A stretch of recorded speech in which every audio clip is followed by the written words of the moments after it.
আপনার জন্মছকে যদি ফিফথ হাউসে রাহু অবস্থান করে, তাহলে কিন্তু এই নৈসর্গিক পাপক গ্রহ আপনাকে প্রতি পদে পদে বহু প্রতিবন্ধকতার সম্মুখীন করবে।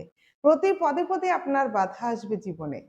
আর কি কি সমস্যা পঞ্চমে রাহু থাকলে হয়? পঞ্চম ভাব থেকে আমরা শিক্ষার বিচার করে থাকি, তাই আপনার শিক্ষায় বাধা থাকবে। বিশেষ করে উচ্চ শিক্ষায় কিন্তু আশানুরূপ ফল হবে না। এবং এই ফিফথ হাউস থেকেই সন্তান বিচার করা হয়, ফিফথ হাউস থেকেই প্রেমের বিচার করা হয়।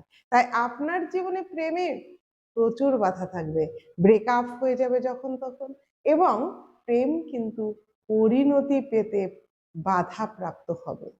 তাই ফিফথ হাউসে রাহু সর্বনেশে আপনার জীবনে ইস্যু সমস্যা, সন্তান আসতে সমস্যা, যদি সন্তান আসে তাহলে কিন্তু তার স্বাস্থ্য সমস্যা এবং তার পড়াশোনায় প্রতিবন্ধকতা সৃষ্টি করবে আপনার পঞ্চমস্থ রাহু। তাই পঞ্চমে রাহু থাকলে আপনি কি করবেন? আপনি অবশ্যই জ্যোতিষী দিয়ে বিচার করিয়ে নেবেন, কারণ এই পঞ্চমী রাহুর সঙ্গে বাকি ৮টি গ্রহকেও কিন্তু বিচার করতে হবে, তারপর প্রতিকার প্রতিবিধান করতে হবে।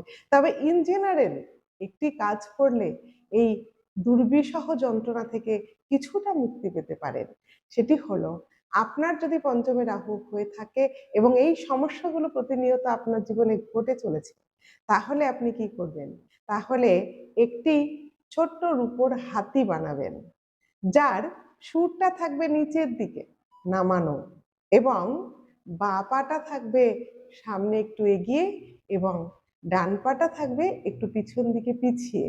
এই অবস্থায় যদি একটি হাতি আপনি রূপো দিয়ে বানাতে পারেন এবং সেটি শুক্রবার দিন একটি কাচের প্লেটের উপর আপনার বাড়ির ঈশান কোণে রেখে দিন, উত্তরমুখী করে, তাহলে কিন্তু আপনার এত সমস্যা থেকে কিছুটা হলেও মুক্তি পাবেন।